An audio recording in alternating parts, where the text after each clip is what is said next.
Kira-kira ada nggak Pak cerita tentang pas Bapak nangani kasus gitu yang menurut Bapak tuh agak mencekam dan lain-lain? Oh, tentu ada, Ki.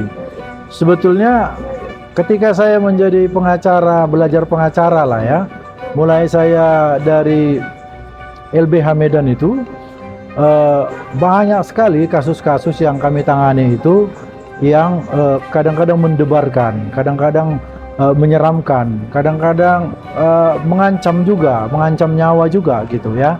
Nah, saya teringat satu kali, tapi saya waktu itu seingat saya sudah keluar dari LBH, tetapi jiwa-jiwa kepengacaraan di LBH itu masih tetap ada gitu.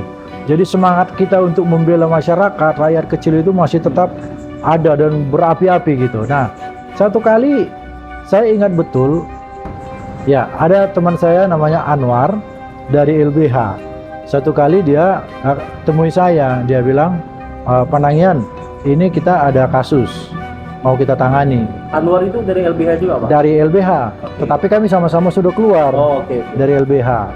Nah, waktu itu dia bilang, yuk kita tangani kasus di, saya memang sudah agak lupa, tapi arah ke Aceh Timur. Mungkin lewat Pangkalan Susu, seperti itulah ya. Lewat Besitang mungkin. Karena kalau tidak salah saya, perjalanannya itu sekitar 5 jam dari sini. Saya masih ingat betul kami naik Kurnia. Kurnia itu dulu ada di jalan Gajah Mada. Oh, Gajah Mada. Poolnya, ya Gajah Mada. Lalu kami naik itu sekitar jam 1 siang. Dengan satu orang lagi teman kami, dia orang LSM juga. Namanya Tonggam Siregar. Nah, terakhir Tonggam Siregar ini terakhir ikut partai. Partai Pudi. Partai Uni Demokrasi Indonesia. Nah, kalau Partai Pudi ini ketua umumnya dulu Sri Bintang Pamungkas.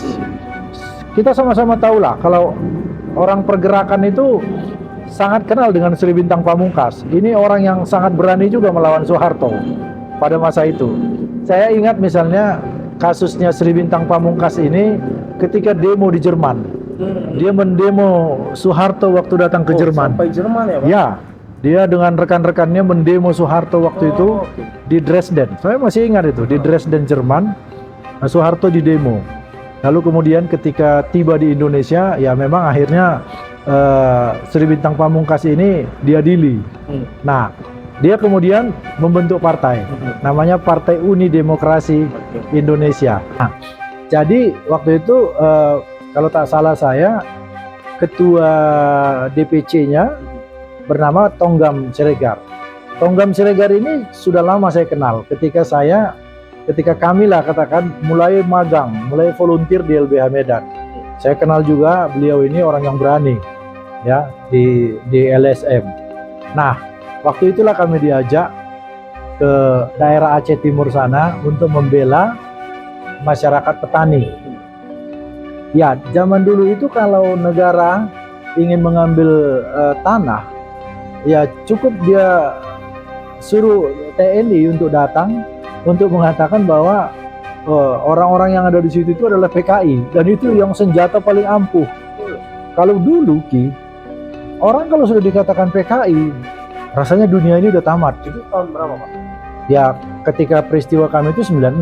Oh 96. Nah, tapi kan kalau isu PKI itu kan mulai dari katakanlah tahun 1966 ketika PKI ditumpas, mulai 66 itu kan sampai katakanlah sampai sebelum Soeharto tumbang.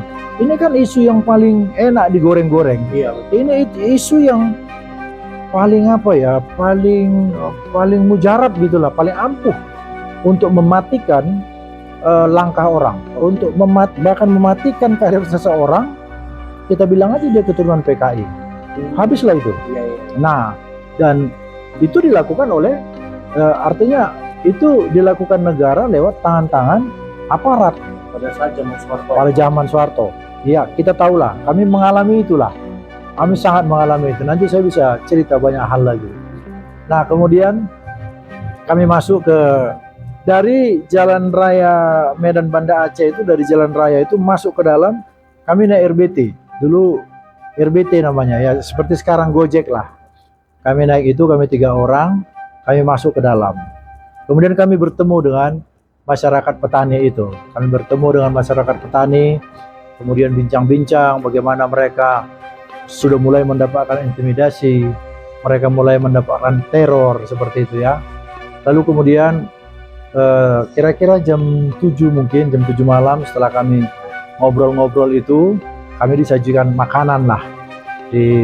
Dimasakkan nasi, kemudian dihidangkanlah makanan ini. Nah, ketika kami mau makan, di situ yang saya sangat ingat, salah satu dari anggota keluarga ini, dari masyarakat ini, datang ke saya. Dia bilang, "Pak, saya mau menginformasikan, tadi ada datang dari tentara dari Kodim." Wah, waktu dia sampaikan seperti itu, saya punya perasaan sudah langsung gak enak.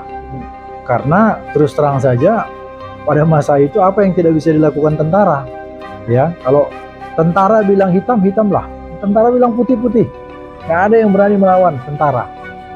Nah, waktu disampaikan seperti itu, saya mulai terpikir begini, wah, berarti mungkin kedatangan kami ke tempat ini sudah tercium oleh tentara. Ini ukurannya mati. Nah, kalau nggak mati mungkin ya bisa cacat, bisa atau apalah, pokoknya yang sangat membahayakan. Nah, saya terus terang waktu itu waktu diinformasikan bahwa intel dari Kodim itu datang menanyakan siapa kami, lalu saya berpikir kami harus keluar dari lokasi ini. Padahal waktu itu sudah kira-kira jam setengah 8 malam. Nah, kami dihidangkan makan, tapi saya juga udah gak selera lagi yang makan ini, sudah gak begitu bergairah. Lalu entah bagaimana ada inspirasi ke saya, tiba-tiba saya melihat